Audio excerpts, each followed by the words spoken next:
सादर प्रणाम। मैं नीरजा चौधरी। हम आज पढ़ने वाले हैं क्लास 10th के बायोलॉजी को, क्योंकि एग्जाम के पॉइंट ऑफ व्यू से चैप्टर का जो रिवीजन है वो स्टार्ट करने वाले हैं। तो ज्यादा बातें ना करते हुए, क्योंकि समय बहुत कम है और समय कम नहीं है, समय निकल ही चुका है, तो क्लास 10th बायोलॉजी को स्टार्ट करते हैं और कुछ जनरल क्वेश्चंस लेंगे जो आपके एग्जाम को लेकर बहुत ज्यादा इंपॉर्टेंट होने वाले हैं। तो हमारा इसका जो चैप्टर है जिसमें हम पढ़ेंगे जैव प्रक्रम के बारे में, यानी कि जो लाइफ प्रोसेस हैं उनके बारे में। पहली चीज तो ये है कि लाइफ प्रोसेस होता क्या है। लाइफ प्रोसेस एक्चुअल में देखिए, जब कोई एक लाइफ चलती है ना, तो उसके लिए बहुत सारा सिस्टम होता है जो उस प्रोसेस को कंप्लीट करने में हेल्प करता है। सपोज आप शहद खाते हैं, ठीक है, तो शहद भी ऐसे नहीं बनता। शहद बनाने के लिए एक बहुत लंबा सा प्रोसीजर होता है जिसमें प्लांट्स भी इन्वॉल्व होते हैं, बीज भी इन्वॉल्व होती हैं, कुछ केमिकल रिएक्शंस होती हैं, वहां पर कुछ एंजाइम्स इन्वॉल्व होते हैं और उसके बाद वहां पर ग्लूकोज, फ्रक्टोज और वैक्स, ये सारी चीजें बनती हैं। यानी कि कोई एक सिस्टम को कंप्लीट होने के लिए बहुत सारी फेजेस से गुजरना पड़ता है। ऐसे हमारी बॉडी है। हम क्या करते हैं, हमें पूरी लाइफ सरवाइव करनी है, तो हमें चलना भी है, हमें खाना भी खाना है, हमें सांस भी लेनी है, हमारा जो ब्लड का सर्कुलेशन है वो बॉडी में प्रॉपर तरीके से हो सके ये भी करना है। साथ ही साथ जितना हमने न्यूट्रिशन लिया है, जितना हमने पोषण लिया है, वो बॉडी से जितने को प्रोडक्ट एज अ वेस्ट बन रहे हैं उनका बॉडी से बाहर निकलना भी जरूरी है। तो इन सारी प्रोसेसेस का प्रॉपर तरीके से होना तभी किसी लाइफ को आगे बढ़ाता है, और किसी भी जीव के जिंदा रहने के लिए ये सारी प्रोसेस एक्यूरेसी से काम करें, सही काम करें, ये बहुत ज्यादा जरूरी होता है। सपोज किसी का हार्ट काम करना बंद कर दे, तो ऐसा तो नहीं है ना कि लंग्स काम करते रहेंगे कि नहीं वो आदमी तो जिंदा रहेगा क्योंकि उसके लंग्स भी ठीक है, उसका डाइजेशन भी ठीक है, उसका एक्सक्रीशन भी ठीक है। नहीं, ऐसा नहीं होगा। आप कोई एक मशीन चलाते हैं तो मशीन का एक पुर्जा अगर आप निकाल दें तो क्या वो मशीन चल पाएगी? नहीं चल पाएगी। मशीन चल पाए और प्रॉपर तरीके से काम कर पाए, उसका एक पुर्जा निकाल देने से तो बिल्कुल भी संभव नहीं है। ऐसा ही लाइफ के साथ और हमारे साथ होता है कि हर सिस्टम का अलग अलग तरीके से काम करना जरूरी है। नर्वस सिस्टम काम करेगा, रेस्पिरेटरी सिस्टम काम करेगा, सर्कुलेटरी सिस्टम काम करेगा, डाइजेस्टिव सिस्टम काम करेगा, एक्सक्रीटरी सिस्टम काम करेगा। सारे सिस्टम का प्रॉपर तरीके से काम करना बहुत ज्यादा जरूरी है। अब रही बात, जब ये हम बॉडी के रेफरेंस में पढ़ते हैं इन अ टर्म ऑफ बायोलॉजी, तो कौन कौन से ऐसे सिस्टम हैं या कौन कौन से ऐसे प्रक्रम हैं जो किसी भी जीव के लिए बहुत ज्यादा जरूरी हैं। तो उनमें से कुछ जो सिस्टम्स हैं हमारे, उनके बारे में हम देख लेते हैं। शॉर्टली मैं बोल रही हूँ। सबसे पहला, हमारे जो भी बॉडी है उस बॉडी के लिए न्यूट्रिशन यानी कि पोषण का होना बहुत ज्यादा जरूरी है। अगर बॉडी को प्रॉपर तरीके से न्यूट्रिशन नहीं मिल रहा है, दैट मीन्स वो सरवाइव नहीं कर पाएगी। बिना न्यूट्रिशन के कोई 1 दिन, 2 दिन, 3 दिन, 4 दिन, हो सकता है 10 दिन, हो सकता है 15 दिन तक भी जिंदा रह रहा है बिना किसी भी तरीके के न्यूट्रिशन के, जो कि 15 दिन बिना किसी भी न्यूट्रिशन के तो पॉसिबल है नहीं, लेकिन फिर भी हम मान लेते हैं क्योंकि साइंस और मैथ्स बहुत सारी चीजें मानने पर चलती हैं। अब रही बात, क्या अगर बॉडी को न्यूट्रिशन नहीं मिल रहा है तो क्या होगा? बॉडी सरवाइव करेगी? नहीं सरवाइव करेगी। अब आप ही को खाना ना दिया जाए, आपके मदर ऐसा बोल दें कि तेरा ब्रेकफास्ट भी बंद है, लंच भी बंद है, डिनर भी बंद है और तू ऐसे ही भुक्का रहे, तो क्या होगा? इतनी बात सुनते ही आधी एनर्जी लॉस हो जाना है, ठीक है ना। तो ऐसा मतलब बॉडी के लिए या जिंदा रहने के लिए जो नेसेसरी रिक्वायरमेंट है वो क्या है? न्यूट्रिशन की। रही बात सेकंड नंबर पर, जो दूसरी इंपॉर्टेंट है, बॉडी के लिए एंजाइम बहुत ज्यादा जरूरी है। प्रोसेसेस में तो बहुत ज्यादा रोल होता है, लेकिन मैं कुछ ऐसे टर्म्स को यहाँ पर इंडिकेट करने की कोशिश कर रही हूँ जिससे पता चले कि बॉडी के लिए खाली खाना ही खाना इंपॉर्टेंट नहीं है। बॉडी के लिए उस खाने को पचाने के लिए और जितनी प्रोसेसेस हो रही हैं उन प्रोसेस को प्रॉपर तरीके से होने के लिए एंजाइम का होना भी यहाँ पर बहुत ज्यादा जरूरी है, ताकि बॉडी के अंदर एंजाइम क्या करें? प्रॉपर तरीके से काम करें। अब रही बात एंजाइम का क्या रोल हुआ। देखिए आपने खाना खाया, ठीक है, अब आप कहते हैं कि वो खाना बहुत अच्छे से डाइजेस्ट हो गया। क्यों डाइजेस्ट हो गया? जितने डाइजेस्टिव एंजाइम थे उन सारे डाइजेस्टिव एंजाइम ने प्रॉपर तरीके से काम किया, फूड को छोटे छोटे मॉलिक्यूल्स में, छोटे छोटे पार्ट्स में तोड़ दिया, प्रोटीन सेपरेट हो गया, फैट सेपरेट हो गया, सारी चीजें उसमें से क्या हो गई, सेपरेट हो गई। जब वो सारी चीजें सेपरेट हो गई हैं तो उसको सेपरेशन के लिए या उसको तोड़ने के लिए कोई चीज तो इन्वॉल्व हुई होगी ताकि प्रॉपर तरीके से जो हमारा फूड है वो डाइजेस्ट हो सके, तो उसके लिए एंजाइम बहुत इंपॉर्टेंट रोल प्ले करते हैं। क्लियर हो गया? मान लो आप पार्टी में गए, आज ही आप किसी पार्टी में चले गए, है ना। बहुत सारे लोग क्या होते हैं पार्टी में जाते हैं तो उनको लगता है आज तो मैं इतना खा लूं कि मुझे बाद वाले लंच की जरूरत ही ना पड़े, बाद वाले जब मैं डिनर करूंगा या मैंने माना लंच की पार्टी में गया हूँ या गई हूँ तो मुझे डिनर ना करना पड़े, इतना मुझे खा लेना है, ठीक है। तो आप ओवर ईटिंग कर लेते हो, बहुत सारी चीजें खा लेते हो, बहुत सारा तला भुना खा लेते हो, और उसके बाद कुछ लोगों की आदत क्या है पता है आपको, बहुत सारा पार्टियों में जाके खा लेंगे क्योंकि जब इतने सारे स्टॉल दिखते हैं ना तो वो कंट्रोल नहीं कर पाते, आहा ये भी खाना है, डोसा भी खाना है, टिक्की भी खानी है, दही भल्ला भी खाना है, बहुत सारी चीजों को उनको क्या करना है, खाना है।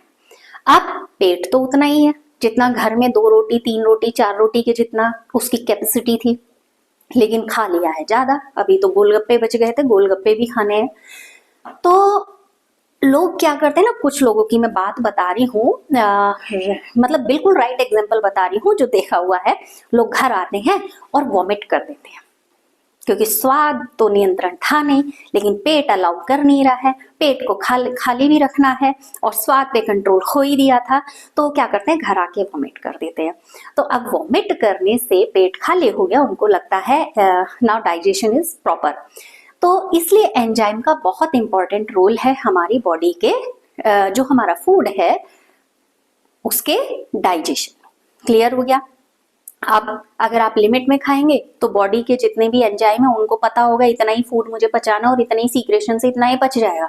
आपने ओवर ईटिंग कर ली तो एंजाइम का ओवरफ्लो थोड़ी होगा। इसीलिए ज्यादा खाना खा लेने से या ज्यादा हैवी खाना खा लेने से जो डाइजेशन है वो प्रॉपर नहीं हो पाता, यानी कि हमारा डाइजेशन गड़बड़ा जाता है। रीजन आप समझ गए, क्योंकि जो फ्लूइड हमारी बॉडी में सीक्रेट हो रहे हैं वो प्रॉपर तरीके से काम नहीं कर पा रहे हैं। रही बात इसमें तीसरी, हमने खाना खा लिया, हमने खाना खाया है, खाली खाना खाने से तो हमारी लाइफ चलेगी नहीं, हमें क्या करना पड़ेगा, रेस्पिरेशन यानी कि श्वसन भी करना पड़ेगा। हम श्वसन करेंगे, कार्बन डाइऑक्साइड को बॉडी से रिलीज करेंगे, दैट इज अ प्रोसेस है जो केमिकल प्रोसेस हुआ कि जितनी आपकी बॉडी में हार्मफुल रिएक्शंस हो रही हैं तो उनमें से जब हम आपके कोर्स में नहीं है इसलिए मैं बहुत डिटेल में नहीं जा रही हूँ, हम जब रेस्पिरेशन करते हैं तो हम ऑक्सीजन को इनहेल करते हैं और कार्बन डाइऑक्साइड को एक्सहेल करते हैं, ठीक है। तो जैसे ही ऑक्सीजन हमारी बॉडी में एंटर होती है वो हमारे ब्लड में मिक्स हो जाती है और ब्लड को प्योर ब्लड में कन्वर्ट करती है, क्योंकि हीमोग्लोबिन के साथ मिक्स होके वो ऑक्सी हीमोग्लोबिन बनाती है और ब्लड को वो क्या करती है, प्योर करती है। और हमारी सारी सेल्स को ऑक्सीजन की बहुत ज्यादा जरूरत होती है।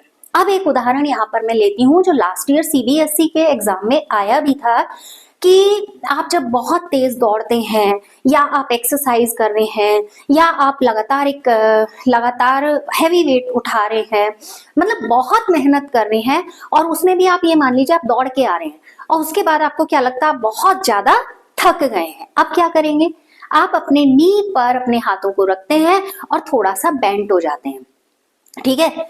इससे क्या होता है, आपकी बॉडी की एक रिक्वायरमेंट आती है कि आपके मसल्स थक गए हैं। आप थकान तभी फील करते हैं कि जितनी आपके सेल्स को ऑक्सीजन चाहिए थी, आपने कंटिन्यूअस इतना काम किया है कि वो ऑक्सीजन सप्लाई उस रिक्वायरमेंट के अकॉर्डिंगली नहीं हो पाई, तो आपकी लगातार सेल्स काम करते करते थक जाती हैं।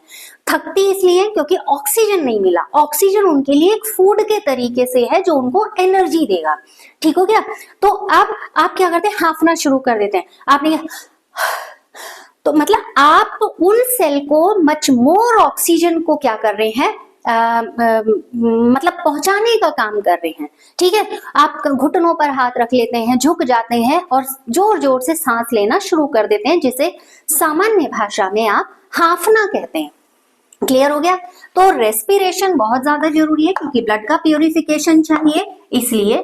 फिर रही बात चौथे नंबर पर जो इम्पोर्टेंट है, हमने जितनी भी चीजें खाई हैं उनका एक्सक्रीशन होना बहुत ज्यादा जरूरी है। मैंने कोई फूड लिया है और उस फूड में से सारी चीजें तो बेनिफिशियरी मेरी बॉडी के लिए नहीं थी, कुछ ऐसे को प्रोडक्ट वहां पर बनते हैं जो को प्रोडक्ट बॉडी के लिए हार्मफुल होते हैं, तो उन हार्मफुल को प्रोडक्ट्स का बाहर निकलना बहुत ज्यादा जरूरी है। फॉर एग्जाम्पल, आप एक जूस कॉर्नर पर जाते हैं, आपने कहा भैया मेरे को जूस बनाकर दे दीजिए, आपने अपने मनपसंद का जो भी फ्रूट बोला, मौसमी बोला, अनार बोला, जो भी आपने बोला, अब वो भैया आपको जूस बनाकर दे देते हैं।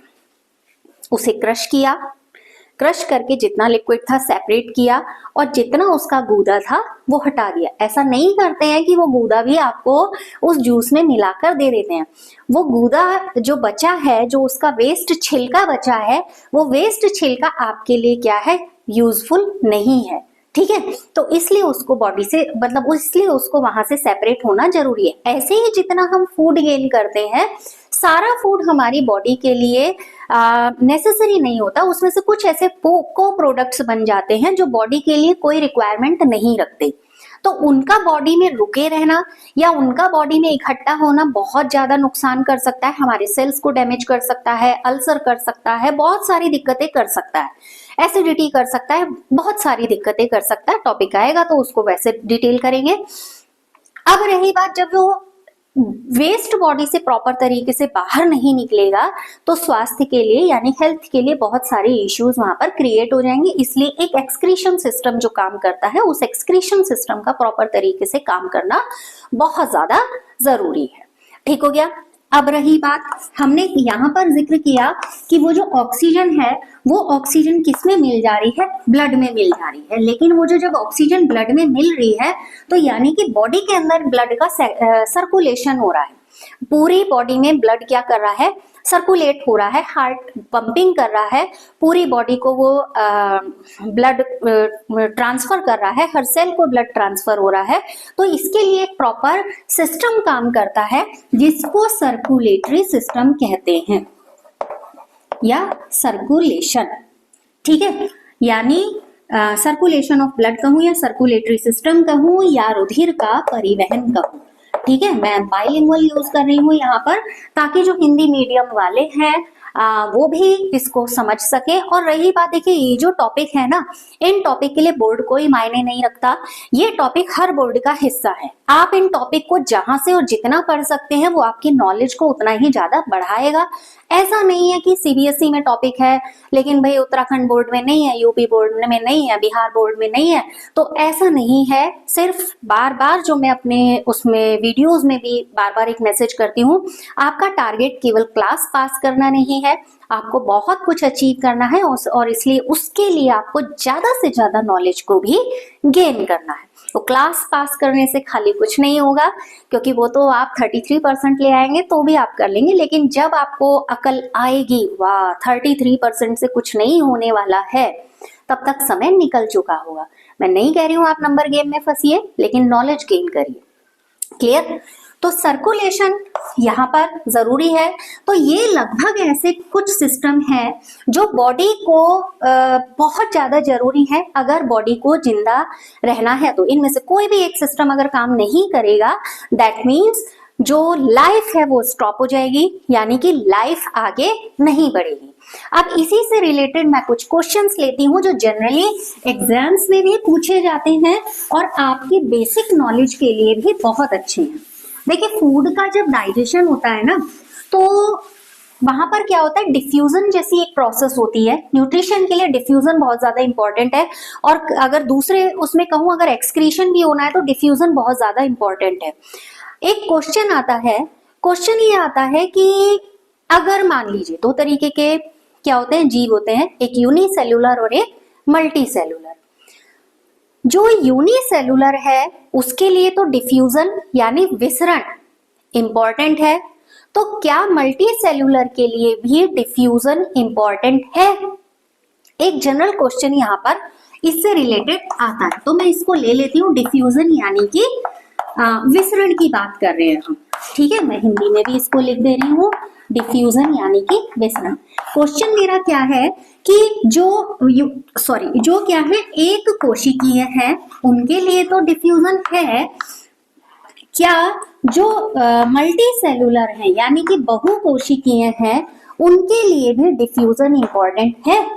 तो देखिए, अगर मान लीजिए क्वेश्चन दूसरे तरीके से ये पूछा जाए कि जो यूनिसेलुलर है, जो डिफ्यूजन के प्रोसेस को करते हैं, उनके लिए प्रॉपर तरीके से बॉडी ऑर्गेनाइजेशन नहीं होता। उनके पास एक सेल होती है और उसी सेल को सारा काम करना होता है, डाइजेशन भी करना है, एक्सक्रीशन भी करना है, सारा काम उसी सेल को करना होता है। तो यूनिसेलुलर के लिए डिफ्यूजन क्या है, ठीक है, क्योंकि जैसे अमीबा वगैरह हम पढ़ते हैं, जब वो डाइजेशन करता है यानी कि फूड को गेन करता है, फूड पार्टिकल इधर आता है और उसके बाद ये क्या करता है, एक कैविटी बनाता है, फूड पार्टिकल पूरा इस कैविटी में बॉडी के अंदर मूव करता है, और इस मूवमेंट के बाद एक टाइम ऐसा आता है कि जितना इसमें फूड होता है कैविटी में, वो सारा डाइजेस्टेड कर लिया जाता है। फाइनली जब वेस्ट हो जाता है तो ये कैविटी जो ये बॉडी है उसके कांटेक्ट में आती है और फूड को क्या कर दिया जाता है, यहाँ पर उससे बाहर निकाल दिया जाता है और फर्दर प्रोसेस स्टार्ट होती है। हम पढ़ चुके हैं पहले भी, लेकिन फिर भी मैं रिपीट कर दे रही हूँ एक एग्जांपल के थ्रू। अब रही बात मल्टी सेलुलर के लिए, तो मल्टी सेलुलर में क्या होता है, डाइजेशन के लिए एक अलग सिस्टम काम कर रहा है यानी कि प्रॉपर ऑर्गन है, सर्कुलेशन के लिए अलग सिस्टम काम कर रहा है यानी कि प्रॉपर ऑर्गन है, रेस्पिरेशन के लिए प्रॉपर सिस्टम काम कर रहा है यानी बहुत सारे ऑर्गन हैं जो इस प्रोसेस को कंप्लीट करने में, सिस्टम को कंप्लीट करने में हेल्प कर रहे हैं। तो यहाँ पर ये जो क्वेश्चन है कि जो हमारा जो मल्टी सेलुलर और यूनिसेलुलर के बीच में जो डिफ्यूजन का डिफरेंस है, ये किस तरीके से देखने को मिलता है, मतलब कैसे दोनों में डिफर है, हम में डिफ्यूजन क्यों नहीं होता, because there are so many systems are working in our body. So यहाँ पर डिफ्यूजन इसलिए इम्प्लीमेंटेड नहीं है और यूनिसेलुलर में सिंगल सेल होता है। नाउ नेक्स्ट क्वेश्चन इसका लेते हैं, जनरली जो हमारा न्यूट्रिशन से रिलेटेड, जनरल जो हमारे प्रोसेसेस होती हैं उनसे रिलेटेड है। क्वेश्चन हमारा ये है कि हमारे जैसे बहुत सारे जो मल्टी सेलुलर होते हैं यानी कि बहुकोशिकीय, ठीक है, हमारे जैसे बहुत सारे मल्टी सेलुलर में ऑक्सीजन की पूर्ति करने में डिफ्यूजन क्यों अपर्याप्त है? तो डिफ्यूजन इसलिए अपर्याप्त है, मतलब प्रॉपर नहीं है, जैसा ये अभी मैंने बोला, सेम क्वेश्चन एक रिपीट हो रहा है, उसकी मैं बात कर रही हूँ।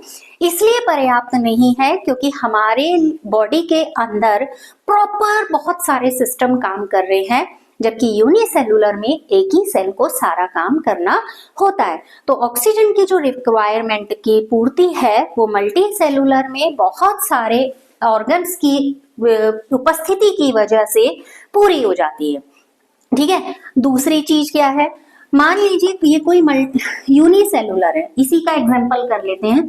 इसकी जितनी लेयर है ये डायरेक्ट किसके कांटेक्ट में है, एनवायरनमेंट के यानी कि वातावरण के संपर्क में है। तो यहां से ये क्या कर सकती है, डायरेक्ट उसको बाहर निकाल सकती है। अब गैसों के भी यहाँ पर एक्सचेंज होना है, बॉडी से वेस्ट निकलना है, तो इसलिए ये डायरेक्ट इन्वायरमेंटल कांटेक्ट में होते हैं, तो इसलिए इनको किसी पर्टिकुलर ऑर्गन की जरूरत होती नहीं है। और जबकि मल्टी सेलुलर में आसपास की जितनी सेल होती हैं वो सीधे इन्वायरमेंट के कांटेक्ट में नहीं होती हैं। सपोज मेरे लंग्स ही देख लीजिए या आप अपने लंग्स देख लीजिए, डायरेक्ट इन्वायरमेंट के कांटेक्ट में नहीं है। तो इसलिए यहाँ पर क्या है, जो हमारा क्वेश्चन था कि जो मल्टी सेलुलर है उनमें से जो ऑक्सीजन है उसकी रिक्वायरमेंट को पूरा करने के लिए डिफ्यूजन यानी कि विसरण सफिशिएंट क्यों नहीं है। क्लियर हो गया? एक ही क्वेश्चन दो थे लेकिन आंसर उनका एक ही है, तो घुमा के आपसे पूछा जा सकता है। रही बात नेक्स्ट क्वेश्चन, आप कैसे पता करेंगे कि कोई भी जीव सजीव है? ठीक है, इसके लिए आप किस मापदंड का यूज करेंगे, मतलब आप क्या क्राइटेरिया सेट करेंगे जिससे आप कह सके कि कोई भी जीव क्या है, सजीव है, यानी कि लिविंग है। ठीक है, कैसा है, लिविंग है, वो जिंदा है। ठीक, अब ऐसा क्वेश्चन जब आपके सामने आता है, आप जनरली क्या करते हैं, लिविंग और नॉन लिविंग के बीच में डिफरेंस लिख देते हैं, ये लिविंग के ये प्रॉपर्टीज हैं, नॉन लिविंग की ये प्रॉपर्टीज हैं। तो आपको ऐसा नहीं करना है। जनरल उसने एक क्वेश्चन पूछा, और ये जहां से मैंने क्वेश्चन उठाया वो एक ही नंबर में पूछा गया है। वो ये कह रहा है कि आप क्या क्राइटेरिया सेट करेंगे जिससे आप कह सकें कि कोई जीव लिविंग है या कोई जीव नॉन लिविंग है। सपोज मेरे पास ये बॉक्स है, क्लियर हो गया, इसके अंदर जितने भी मटेरियल है, मानो इसके अंदर मैंने बहुत सारे पेंसिल्स रखी हुई हैं, इसके अंदर जितना भी मटेरियल है, क्या वो मटेरियल लाइफ रिलेटेड प्रोसेसेस कर रहा है? नहीं कर रहा है। क्या ये रेस्पिरेशन कर रहा है? नहीं कर रहा है। एक्सक्रीशन कर रहा है? नहीं कर रहा है। अब हम बार बार ये नहीं लिखेंगे लिविंग में सीक्रेशन, वो डाइजेशन होता है, नॉन लिविंग में डाइजेशन नहीं होता, उनमें ग्रोथ होती है, उनमें नहीं होती है। एक लाइन का क्वेश्चन, एक नंबर का क्वेश्चन है, तो आंसर भी आप एक लाइन में दे सकते हैं। आप इसका आंसर क्या लिख सकते हैं कि जो भी जीव है, मानो कोई भी जीव है, हम कोई ना कोई, देखो किसी चीज को अच्छा या बुरा कहने के लिए हम कोई ना कोई एक क्राइटेरिया सेट करते हैं और हम कहते हैं कि ये चीज अच्छी है और ये चीज क्या है, बुरी है। तो यहाँ पर क्या मापदंड सेट किया गया है कि क्या उसमें मॉलिक्यूलर मूवमेंट हो रहा है। मॉलिक्यूलर मूवमेंट मतलब आणविक गति। अब आणविक गति का मतलब मॉलिक्यूलर मूवमेंट का मतलब क्या हुआ, देखिए डाइजेशन होगा तो मूवमेंट चाहिए, रेस्पिरेशन होगा मूवमेंट चाहिए, एक्सक्रीशन होगा, सर्कुलेशन होगा, वटेवर जितने भी हमारे सिस्टम है सबके लिए एक मॉलिक्यूलर एक मूवमेंट चाहिए। और ये मूवमेंट किस में हो रहा है, मॉलिक्यूल्स में हो रहा है। दैट मीन्स जिनमें मॉलिक्यूलर मूवमेंट हो रहा है दे आर लिविंग, और जिनमें नहीं हो रहा है वो क्या है, नॉन लिविंग। ये एक नंबर के हिसाब से आंसर मैंने बताया, क्योंकि उसने नहीं कहा कि नॉन लिविंग और लिविंग में आप डिफरेंस लिखिए। क्लियर हो गया। लेकिन हम करते क्या है, हमने क्वेश्चन किया कि what are the criteria to identify that thing is living और नॉन लिविंग। हम कहते हैं लो जी इधर मैंने नॉन लिविंग के क्राइटेरिया जो कैरेक्टर्स हैं वो लिख दिए, लो जी मैंने इधर तो लिविंग के लिख दिए। नॉन लिविंग चल नहीं सकते हैं, लिविंग चल सकते हैं। नॉन लिविंग खाना नहीं खा सकते हैं, ये हम जनरली यही लिखते हैं। हम कॉपीज में देखते हैं कि बच्चे ऐसा लिख के आ रहे हैं, तो बेटे थोड़ा सा दिमाग को बड़ा करना है, अपनी सोच को बड़ा करना है, और आप वो एक आंसर पिक करिए जिससे आप इतना सा लिखें, on the basis of molecular movement we can identify that creature is living और नॉन लिविंग। क्रिएचर भी नहीं कहूंगी मैं, थिंग कहती हूँ, माना कोई ऑब्जेक्ट आपके सामने रखा हुआ है। क्लियर। अभी जैसे मैंने बॉटल का ही एग्जांपल लिया, ये बॉटल क्या है, नॉन लिविंग, बिकॉज यहाँ पर कोई मॉलिक्यूलर मूवमेंट इसके अंदर नहीं। क्लियर हो गया, आप इसको ध्यान में रखेंगे। एक क्वेश्चन और लेती हूँ जो आज का लगभग लास्ट क्वेश्चन है। बहुत सरल सा क्वेश्चन है लेकिन पूछा गया है। टॉपिक के साथ साथ मैं कुछ वो क्वेश्चंस लगभग पुट अप करती रहूंगी जो सैंपल पेपर में है, ऐसे पूछे जाते रहे हैं। वो ये कह रहा है कि अगर पूरी पृथ्वी से, अर्थ से हम क्या कर दें, पेड़ों को हटा दें तो क्या होगा। बहुत ही छोटा सा क्वेश्चन है लेकिन ये 2 नंबर में पूछा गया था।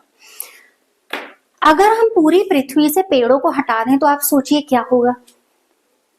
अब बच्चे क्या करते हैं, उन्हें आंसर याद तो है नहीं, एग्जाम में आ गया क्योंकि ये रटा नहीं था। इमेजिन करिए अगर पेड़ ही नहीं होंगे तो क्या क्या नहीं मिलेगा आपको। आपको फूड नहीं मिलेगा। पेड़ रिस्पॉन्सिबल हैं, जो आप छोटी क्लासेस से पढ़ते आ रहे हैं, मौसम चक्र के लिए बहुत इंपॉर्टेंट रोल प्ले करते हैं पेड़। ठीक है, क्योंकि पेड़ नहीं होंगे तो बारिश नहीं होगी। ठीक हो गया। रही बात पेड़ नहीं होंगे तो जमीन के ठंडा रहने के लिए जो आवश्यक नमी चाहिए वो नमी भी बहुत जल्दी खत्म हो जाएगी और वाटर बहुत जल्दी लॉस होगा। सारा का सारा सिस्टम गड़बड़ा जाएगा। पेड़ नहीं होंगे तो जो हम कार्बन डाइऑक्साइड रिलीज कर रहे हैं, एक्सहेल कर रहे हैं, पेड़ ही नहीं है तो जो पूरा एनवायरनमेंट है उसमें कार्बन डाइऑक्साइड की मात्रा बहुत ज्यादा बढ़ जाएगी, और पेड़ नहीं होंगे और कार्बन डाइऑक्साइड बढ़ गया तो हम भी जिंदा नहीं रह पाएंगे। तो आप इतने सारी चीजों को आप जब भी आंसर करते हैं अकॉर्डिंग टू मार्क, आप उनको पॉइंट बनाकर ही लिखिएगा, कहानी मत लिखिएगा। मैं पिछले वीडियोस में भी बार बार यही बात कहती रही हूँ, मैं आज भी यही बात आपको कह रही हूँ। कहानी, कथा वाचन, किसी भी तरीके का कोई वृत्तांत रूप में यहाँ पर आप कम से कम साइंस के आंसर तो बिल्कुल मत दीजिएगा। आप साइंस के आंसर पॉइंट टू पॉइंट दीजिएगा और यकीन मानिए आपको पूरे नंबर मिलने वाले हैं। तो फिलहाल आज का जो वीडियो है इसमें हम इतनी ही बात करेंगे, और जो हमारा कल का वीडियो रहेगा, यानी कि जो भी हमारा नेक्स्ट वीडियो रहेगा, उसमें हम बात करेंगे प्रॉपर तरीके से न्यूट्रिशन कैसे होता है, अलग अलग क्रिएचर में कैसे कैसे न्यूट्रिशन होता है, यूनिसेलुलर कैसे न्यूट्रिशन करते हैं, मल्टी सेलुलर कैसे न्यूट्रिशन करते हैं, और इस टॉपिक से रिलेटेड क्या इंपॉर्टेंट क्वेश्चन हो सकते हैं। तो आप इन्फोनी कॉर्नर के साथ बने रहेंगे। इन्हीं अपेक्षाओं के साथ आप सभी का बहुत बहुत धन्यवाद।